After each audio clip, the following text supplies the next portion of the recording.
Hey guys, कैसे हैं आप सभी लोग। मेरा नाम है जैक्सन चौहान। कल मैंने वॉच किया इरोज नाउ में रिलीज हुई मूवी जिसका नाम है अनवर का अजब किस्सा, और आज के इस वीडियो में मैं इसका रिव्यू करने वाला हूं। तो अगर आप लोग एक्साइटेड हैं तो please watch this video till the end. Also if you are new to this channel please subscribe करो यार। Also hit the bell icon so that you will never miss any single update from us. So with this let's get started. तो बस आगे बढ़ने से पहले हम सबसे पहले बात करेंगे इस मूवी से रिलेटेड हमारे फर्स्ट इंप्रेशन के बारे में। सो फर्स्ट इंप्रेशन हमारा यही है कि ये मूवी 2020 के हिसाब से एक मिसफिट है। ऑनेस्टली स्पीकिंग ये 2020 के हिसाब से एक मिसफिट है। अगर ये मूवी 2014 या 15 तक में रिलीज होती, क्योंकि उस टाइम इसी तरीके का सिनेमा चल रहा था, इसी तरह की मूवी आ ही रही थी, तो वो शायद एक हिट होती। लेकिन आज के हिसाब से जब कैमरा भी इम्प्रूव हो चुके हैं और स्क्रिप्ट भी ठीक ठाक आने लगी है, तो उस हिसाब से मुझे ये मूवी थोड़ा मिसफिट लगता है। मुझे नहीं पता कि 7 साल का लंबा समय इस मूवी ने क्यों लिया है। इस मूवी के लीड रोल में है नवाजुद्दीन सिद्दीकी। भाई मुझे यहां से समझ आता है कि इस नवाज कितने टैलेंटेड एक्टर्स है। अगर 7 साल पहले उनको मौका मिलता मेन लीड रोल में करने का बॉलीवुड मूवीज में, तो मैं कहता हूं कि आज के टाइम में वो one of the top actors होते, फॉर श्योर टॉप एक्टर्स होते हैं। भाई जितने टाइम नवाज स्क्रीन के ऊपर रहता है ना, मैं कहूंगा कि वो दिल को और आंखों को दोनों को सुकून देता है। आप एक चीज नोटिस कीजिएगा कि इंडियन सिनेमा में ना जो हीरो की इमेज होती है, अगर आप 90s के दशक में जाओगे तो हीरो की इमेज कैसी थी कि भाई छाती में बाल होंगे, लंबे लंबे बाल होंगे हीरो के, बेल बॉटम पैंट होगी और बस क्रिंजी से कुछ डायलॉग होंगे। शुरुआत होगी, पहले उसका कोई मरेगा, फिर वो बदला लेगा, लास्ट में विलन मरेगा और एक हीरोइन होगी। तो हीरो की इमेज ना कुछ इस तरीके की होती थी, मतलब स्मार्ट होगा। आज के भी टाइम में भी अगर आप हीरो, अगर मैं हीरो वर्ड यूज कर रहा हूँ, आपके दिमाग में अगर रिप्ड यहाँ पे सिक्स पैक, बिस्किट की तरह जिम जा जाके सिक्स पैक्स बने हुए हैं, डोले शोले, कुछ की क्लीन शेप होगी, कुछ की वो शेप बना रखे होंगे और इस तरीके के होंगे। लेकिन इन सभी के बीच में नवाज, पंकज त्रिपाठी, इस तरह के जो एक्टर्स आए ना भाई, ये इन सभी को ओवरशैडो कर सकते, ये इन सभी को सरपास कर सकते। किसी भी मूवी में आप इनको डालो, ये बहुत अच्छा परफॉर्म करेंगे। और अच्छी स्क्रिप्ट हो, अच्छी रोल हो, तो भाई मैं तो कहूंगा कि ये बॉम्ब मार सकते हैं। तो मैं कहूंगा कि नवाज सरीकी एक्टर्स का दौर आने वाले टाइम में बहुत आने वाला है। और कहीं ना कहीं नवाज और इरफान खान, जो अब तो हमारे बीच में रहे नहीं है, इस तरीके के जितने भी एक्टर हैं ना, वो कहीं ना कहीं इंस्पिरेशन है कि हीरो का मतलब ये नहीं है कि आप फेशियली अच्छे दिखे। हीरो का मतलब है कि आपका हार्ट और आपकी एक्टिंग में भी दम होना चाहिए। तो कहीं ना कहीं नवाज में वो मुझे बात देखने को मिलती है। और अगर आप भी नवाज के फैन हैं, चाहे वो आपने सीक्रेट गेम्स देखी हो या फिर रात अकेली है जो कि नेटफ्लिक्स में है, नवाज हर जगह टू द पॉइंट एक्टिंग करते हैं। तो मेरे हिसाब से नवाज ने बहुत अच्छा रोल किया है। नवाज इस मूवी में एक डिटेक्टिव बने हैं। अच्छा, डिटेक्टिव की बात आई है तो हमारे दिमाग में आता है जेम्स बॉन्ड, हमारे दिमाग में आता है शेरलॉक होम्स, हमारे दिमाग में आता है व्योमकेश बख्शी। भाई ये डिटेक्टिव बने हैं। मतलब देखिएगा, आदमी साइड से जा रहा है, वो देख रहा है कि ये आदमी फोटो खींच रहा है, खिंच खिंच खिंच खिंच करने में लगा हुआ, पेड़ के पीछे छुप रहा है। मतलब यार ये 2000 पहले से सॉरी 2012 से पहले इसी तरीके की मूवीज बनती थी। तो वो जो सीन मैंने देखा ना, जब नवाज एज डिटेक्टिव, मेरे हंसी आ गई। मतलब कि क्या है डिटेक्टिव ये, मतलब अच्छा नवाज का जो ये डिटेक्टिव वाला रोल है ना, एक तो इसमें स्टोरी बड़ी वीक है, मेरे को बड़ी स्टोरी बड़ी वीक लगी। जैसे इसमें है अनवर का अजब किस्सा, दैट मीन्स इसमें अलग अलग किस्से हैं जो कि उनके पास केसेस आते हैं। अच्छा यहाँ पे ना जो अनवर है ना, ये अपने काम में ना इमोशंस भी ऐड कर देता है।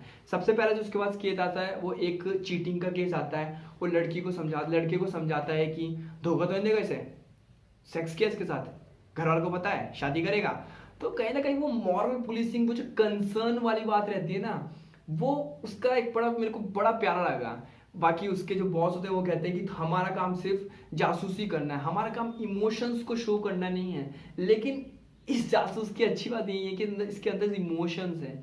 इसके आगे वाले केस में एक गे का केस आता है, जहाँ पे वो एक आदमी से मिलता है जो दूसरे आदमी के साथ रहता है, और वो उसकी बेटी को बताता है कि वो सुसाइड कर लेता है दूसरा आदमी किसी वजह से। तो जिसका वो लवर होता है उससे वो बात करता है, वो कहता है कि हम दोनों रिलेशन में थे। लेकिन दुनिया इसको किस नज़र से देखती है हम सभी को पता है। घर जाता है, जिसकी बेटी ने उसको अपॉइंट किया होता है इसकी डेथ मिस्ट्री को सुलझाने के लिए, वो उसको कहता है कि ये किसी आदमी के साथ रिलेशंस में थे, तो वो सच बताता है लेकिन उसके परिवार वाले नहीं एक्सेप्ट करते इस बात को। तो नवाज भी उसी एक बात को सोचता रहता है कि मैंने तो सच कहा था, लेकिन इसके परिवार वाले, शायद वो जो आदमी ने बात कही थी कि समाज इसको कभी एक्सेप्ट नहीं करता है, तो वही बात कहीं ना कहीं मुझे वहां पे भी सच होती थी कि समाज इस बात को कभी एक्सेप्ट नहीं करता कि हमारा कोई ऐसा हो सकता है। समझ रहे ना आप इस बात को। इसके बाद जो केस था वो एक लॉस्ट चाइल्ड का था जो कि ह्यूमन ट्रैफिकिंग में फंस जाता है। तो जब नवाज जाता है तो वहाँ पे एक सीन होता है जहाँ पे दो लड़कियां नाच रही होती हैं। आई थिंक मुन्नी बदनाम ये गाना, मैं टाइटल ट्रैक भूल चुका हूँ। और नवाज जाके वहाँ पे चिल्लाता है कि बच्चों के बैंक पैसे का तुम खा रहे हो, शर्म नहीं आती है। मतलब यार वो सीन्स इतने इतने भयंकर है ना। छोटे छोटे किस्से हैं, मैं होप कर रहा था कि किस्से बढ़िया होते तो मजा आता, लेकिन किस्से थोड़े वीक थे। लेकिन जितने भी किस्से उसमें कुछ ना कुछ नवाज का जो किस्सा है कुछ ना कुछ सिखाने की कोशिश करता है। लेकिन हर कोई सिर्फ मॉरल पुलिसिंग या कुछ ऐसा शिक्षा पाने के लिए मूवी नहीं देखता है। लोग एंटरटेनमेंट के लिए मूवी देखते हैं। एंटरटेनमेंट वाइज नवाज की एक्टिंग इनफ नहीं थी इंजॉयमेंट के लिए, लेकिन नवाज को देखना अच्छा लगा। लेकिन अब क्या कर सकते हैं।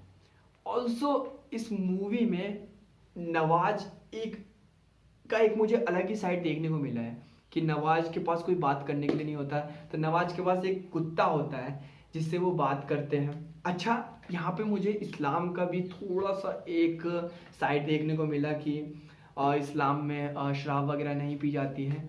तो वो जो जिस चौल में वो रहता था, तो वहाँ पे जो रहने वाले एक चचा कहते हैं कि तुम इस्लाम धर्म की तौहीन कर रहे हो, अगर तुम्हें यहाँ रहना है तो ये कुत्ता यहाँ नहीं रखना होगा और यहाँ पे शराब भी नहीं पीनी होगी। तो एक तो उसके पास बात करने को कोई था नहीं, ठीक है ना। वो कुत्ता ही था, वो कुत्ते को ही अपनी बातें बताता था कि ये हुआ है, आज ये हुआ है, ये हुआ है। और कुत्ते के साथ पी के दारू पी रहा है, और कुत्ता भी दारू पी रहा है, वो भी दारू पी रहा है। आगे जाके वो कुत्ते को भेज देता है, वो कहता है कि मेरी जिंदगी में कुछ खास नहीं है, मैं तेरी भी जिंदगी नरक बना रहा हूँ। तो वो जो सीन होता है जब वो कुत्ते को भेज देता है, वो भी फ्री में ही भेज देता है भाई। अब वो थोड़ा ऐसा होता है कि भाई गला भर जाता है उसको याद करके भी, उसको देख कर भी। तो फिल्म में काफ़ी सारे ऐसे सीन्स हैं जो कि काफ़ी ज़्यादा डीप है, जो इम्पैक्ट डालते हैं, सोशल एक मैसेज प्रोवाइड करते हैं। लेकिन जो सबसे इम्पोर्टेंट चीज़ जिसमें मूवी की कमी रह गई थी वो है अच्छी स्टोरी की। किससे अच्छे हैं, मॉरल एक मैसेज देते हैं, but everyone is not watching movie for the moral message. People want to enjoy also। अगर वो moral message देती है तो फिर ये सोने पे सुहागा वाली बात हो गई। अच्छा, यहाँ पे मेरा ड्रीम था कि मैं पंकज त्रिपाठी और नवाजुद्दीन सिद्दीकी को एक ही मूवी में देखूं, और वो जब मैंने इसका ट्रेलर वॉच किया तो मुझे वो पूरा होता भी दिख रहा था। लेकिन मैं बहुत इतना डिसअपॉइंट हुआ जब मैंने देखा कि पंकज त्रिपाठी का अपीयरेंस सिर्फ लास्ट के शायद 10 से 15 मिनट में, वो भी खोया सा उनका करेक्टर था। तो मैं तो एक्सट्रीमली डिसअपॉइंट हुआ उस एक चीज को देखकर। शायद अगर ये दोनों इसमें होते, शायद अगर पंकज त्रिपाठी पहले से उस रोल में आते और पंकज त्रिपाठी को ऑन स्क्रीन में देख के ना भाई अलग ही मजा आता है। तो दिस शोज की इन लोगों ने काफी स्ट्रगल किया है। ये अगर 2012 से पहले रिलीज हुई थी, दैट मीन्स कि ये काम बहुत पहले से कर रहे हैं और इनको अब जाकर वो रिस्पेक्ट और वो पोजीशन मिली जिसके ये हकदार है। तो मैं तो यही कहूँगा कि ये मूवी इनकी स्ट्रगल को दर्शाती है कि ये पहले कहाँ थे और आज कहाँ पहुँच चुके हैं। तो मैं खुश भी हूँ और डिसअपॉइंट भी हूँ, क्योंकि स्टोरी वीक थी, और स्टोरी स्ट्रांग होती तो हम ऑब्वियसली उसको अप्रिशिएट करते हैं। लेकिन मेरे हिसाब से स्टोरी वीक थी। लेकिन नवाज की एक्टिंग टू द पॉइंट है। अगर आप नवाज के फैन हैं तो you can watch this win, और सीखने को ऑब्वियसली कुछ ना कुछ मिलेगा ही, क्योंकि हर एक चीज़ में अगर आप सीखना चाहते हैं तो आपको सीखने को मिलेगा। हम फिल्मी साइड स्टोरी की तरफ से इस मूवी को 5 में से 2 स्टार देना पसंद करेंगे। Sorry for this rating, because I don't want कि नवाज की कोई भी मूवी एटलीस्ट 3.5 स्टार से नीचे जाए। बट ये ऑब्वियसली नवाज का फॉल्ट नहीं था, यहाँ पे स्टोरी बहुत वीक थी, किस्से बहुत वीक थे। तो मैं इसको 5 में से 2 स्टार देना पसंद करूंगा। अगर आप लोग देखना चाहते हैं तो वॉच कर सकते हैं इसको हीरोज नाउ पे। दूसरे तरीके आते हैं तो दूसरे तरीके से देखो यार, तो देखो तो सही और देखते रहो हमारा चैनल जिसका नाम है फिल्म इनसाइड स्टोरी। मैं आपको मिलूंगा एक और न्यू वेब सीरीज और बहुत सारा न्यू क्वालिटी कंटेंट हमने लिस्ट डाउन करके रखा है। बताऊंगा नहीं, आपको सीधा बॉम्ब दूंगा और आपको मजा जरूर आएगा। तो उस मजे को पाने के लिए प्लीज सब्सक्राइब कीजिएगा फिल्म इनसाइड स्टोरी को, और मैं मिलूंगा आपको एक नई वीडियो के साथ। तब तक के लिए धन्यवाद।